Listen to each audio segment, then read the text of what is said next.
In the wake of the Iron Horde's defeat, its surviving members clamored, disgruntled, in the Danan jungle.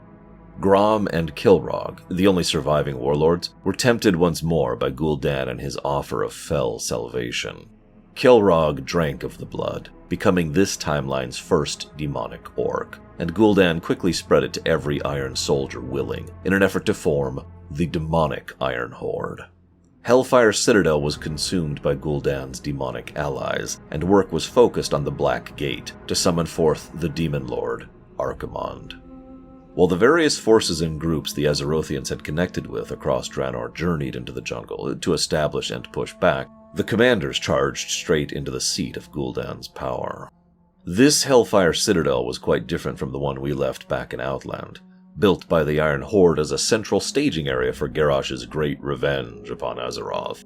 Gul'dan had been gathering allies of his own, tempting and taking those he could and shackling them to Legion yoke. The first obstacle was the last remnants of the Iron Horde's mechanized divisions, with artillery, tank, and troop swarming out to defend the citadel.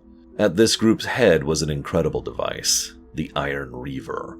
This was the final invention of Siegecrafter Blackfuse, based on the Fell Reavers the Legion was fond of employing, now claimed by Gul'dan and further empowered by Fell Engine.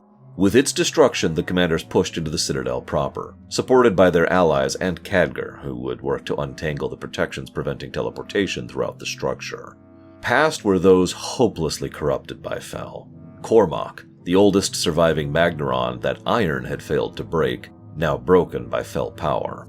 The thousands of Iron Orcs surviving that accepted the Blood Curse were ruled over by the Hellfire High Council, and the trio served to command the demonic Iron Horde alongside their fellow corrupted, Kilrog and Gorefiend.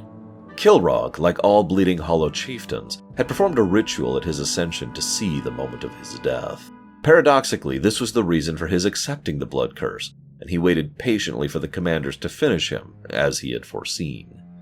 Gorefiend could hardly even be called an orc anymore. Utterly gorged and glutted upon souls and warped beyond sensibility. At this point, his destruction was a mercy. Khadgar teleported the commanders further into the upper sanctum, whereupon they found the Shadow Priest, Iskar. Iskar, his heart poisoned with hate against the adherents, refused to accept their peace, and instead slaved himself to demonic power to regain his former form, determined to use his illusions to destroy his new master's enemies. With his fall, another familiar face awaited them, the treacherous Othar, or rather, Sokrathar, who had survived by tying his soul to a Vigilant. This Fell-infused Vigilant granted Sokrathar tremendous combat capacity, but also served as his weak point, as not only could it be removed from his control, but at its destruction left him to dissipate into the nether. For reasons best left to the imagination, Gul'dan decided to summon a Void Revenant of the dead souls within and infuse it with Fell power. The catch here is, for those unaware, Fell and Void energies aren't fully compatible, and what this crafted was Zul'Harak, an unstable abomination that would rip apart reality simply by existing, which was probably the plan, of course. Beyond was the Fell Lord Zakuun. Fell Lords were a more recent development of the Fell Guards, and served as enforcers of Archimonde's will. Zakuun was personally responsible for attempting to break Grom Hellscream, a task he was failing miserably at. Grom freed, that just left the Sargerai. These were specifically those Draenei who, after fleeing Argus, had turned traitor and converted to the Legion, like Sokrathar earlier. The tyrant Velhari ruled over these local Sargerai, and with her destruction, there was nothing left barring Khadgar from transporting the group directly to Gul'dan.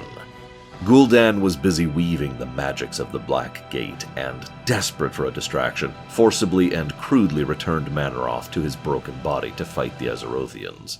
Manaroth was further imbued by all the Fell power stored nearby, but at this point, killing demons was old hat to the commanders.